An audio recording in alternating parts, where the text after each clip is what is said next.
Hello everyone, welcome back to Ruchi HR's channel. This is Ruchi again. So today we are starting our chapter 2 where we will cover the communication and I will also cover the confidence that you should have. आपने बहुत impressive CV बना लिया लेकिन आपकी communication unprofessional रह गई तो आप कोई ऐसा इंप्रेशन नहीं छोड़ पाएंगे जो एक इंटरव्यू के लिए आपको कंसीडर करने लायक हो। तो किस तरह की मिस्टेक्स हम लोग कर देते हैं और किस तरह के हमारे ईमेल्स होने चाहिए, क्या डूज हैं क्या डोंट्स हैं ईमेल के और क्या व्हाट्सएप के, वो मैं आज कवर करूंगी अपनी इस वीडियो में। Few email tips are like always mention subject. For an example, अगर आपको फीडबैक चाहिए तो सब्जेक्ट लाइन में मेंशन कीजिए request for feedback instead of just writing hi, और सब्जेक्ट ही नहीं लिखा मेल भेजने के पहले या उसमें एक सब्जेक्ट में सिर्फ हाई लिख दिया, बहुत अनप्रोफेशनल लगता है, वो मत करिए। बल्कि आप लिखिए रिक्वेस्ट फॉर फीडबैक। अगर आप एक रिक्वेस्ट देख रहे हैं या आप एम्प्लॉय हैं और आप लीव चाह रहे हैं या किसी भी तरह की कम्युनिकेशन आप करना चाह रहे हैं, start with a polite subject and which is very relevant to the content you are putting in the mail. उसके बाद स्टार्ट करेंगे अपना mail hi with the name या डियर विद द नेम। तो अगर आप एड्रेस कर रहे हैं सपोज रुचि को, तो आप लिख सकते हैं हाई रुचि या dear Ruchi, and then you can write your mail in a polite manner. The tone of the mail should always be polite, if possible requesting. Mail को जब आप एंड करेंगे तो आप लिखेंगे रिगार्ड्स या थैंक्स एंड रिगार्ड्स या वार्म रिगार्ड्स। इस तरह के टिप्स को आपको ध्यान रखना है ऑलवेज जब भी आप मेल करें। प्लीज, आजकल एक बहुत ट्रेंड चालू हुआ है और आप सब लोगों ने नोटिस किया होगा, जेनजी टॉक। तो जेनजी टॉक फॉर्मल कम्युनिकेशन से बहुत अलग है, आप उस कम्युनिकेशन पे ना जाएं, एक फॉर्मल अप्रोच आपने हमेशा रखें।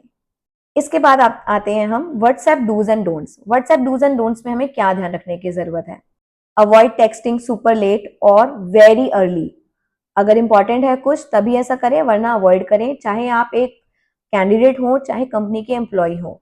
Always mind what time you are writing a mail और मैसेज टू योर कलीग और रिपोर्टिंग मैनेजर और सबॉर्डिनेट इवन। इन चीजों का थोड़ा सा ध्यान रखें। अनलेस बहुत ही इमरजेंसी है और इम्पोर्टेंट है, don't use too many emojis in your WhatsApp. It doesn't look formal and official, especially if you're writing in something on the group. Also, when you receive some message on WhatsApp, always acknowledge the message. Write will do that, or noted, or just a confirmation that you read the message and you will take the necessary action to it. If you're sending a message और मेल, always remember that you should use assertive tone. एक respectful और assertive tone में ही आप mail लिखें। ये सोचना कि मेरा टोन या मेरे वर्ड्स समझ लिए जाएंगे is not enough. Clarity always wins. अगर आप क्लैरिटी से और एक रिस्पेक्टफुल टोन में लिखते हैं, वो हमेशा अच्छा इंप्रेशन ही आपका डालेगी। अब हम आ जाते हैं कॉन्फिडेंट पे। How do you stay confident when you don't know the answer? बहुत बार ऐसा होता है कि इंटरव्यू में या किसी मीटिंग में आपसे ऐसा क्वेश्चन पूछ लिया जाए जिसके लिए आप ज्यादा श्योर नहीं है। सबसे पहले you need to pause, smile and breathe. इससे आपकी कामनेस दिखती है। कोई भी इंटरव्यू में या मीटिंग में मिस्टर या मिस या मिसेस परफेक्शनिस्ट नहीं ढूंढ रहा।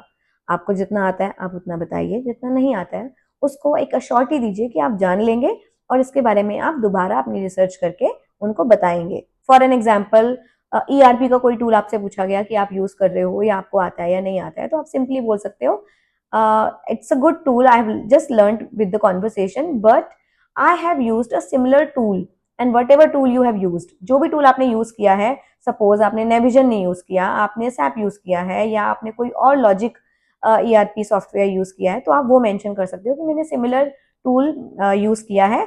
आई एम श्योर कि जो नया टूल होगा वो भी मैं जल्दी ही सीख जाऊंगा। इंटरफेस थोड़ा सा चेंज हो सकता है। Be honest if you do not know anything but not hopeless. अभी नहीं आता है, सीख जाएंगे। अगर आपसे पूछ लिया जाए कि what if your teammate says directly कि मैं ये काम नहीं करूंगा, या एक मैसेज आ जाता है कि मैं नहीं करूंगा, तो उस केस में आप क्या करेंगे?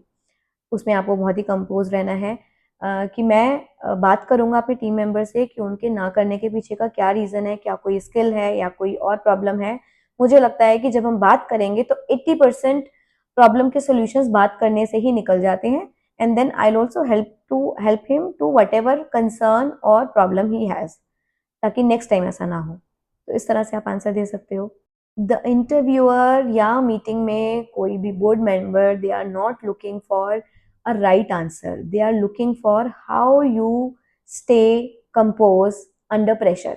अगर आपको कुछ ऐसा बता दिया जाए जो आपने नहीं सुना है या नहीं आता है, उसमें आप कितना कामली सिचुएशन को हैंडल करते हैं। तो always breathe, smile and then put your point across. आपकी स्मार्टनेस, आपका कॉन्फिडेंस देख रहे हैं, कितना आपको आता है कितना नहीं आता है, doesn't matter. Everyone knows that you learn something every day. तो उसमें आप 100% परफेक्ट हो, ये एक्सपेक्टेशन किसी की नहीं है।